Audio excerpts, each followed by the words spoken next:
Mr. Tanner, and it's by Harry Chapin. He usually sings this, but I really like the words. Mr. Tanner was a cleaner from a town in the Midwest, and of all the cleaning shops around, he'd made his the best. He also was a baritone who sang while hanging clothes. He practiced scales while pressing tails and sang in local shows. His friends and neighbours praised the voice that poured out from his throat. They said that he should use his gift instead of cleaning coats. Finally, they got to him. He would take the fling. A concert agent in New York agreed to have him sing.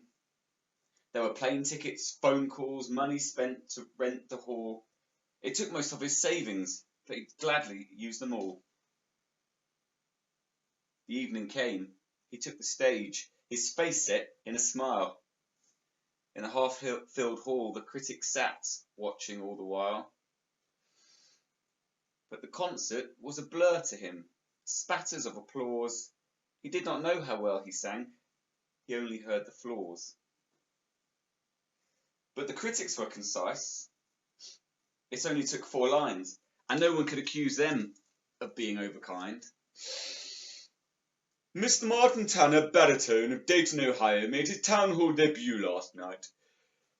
He came well prepared, but unfortunately, his voice lacks the range of tonal colour necessary to make it consistently interesting. Full-time consideration of another endeavour might be in order. He came home to Dayton and was questioned by his friends, but he smiled and just said nothing. And he never sang again.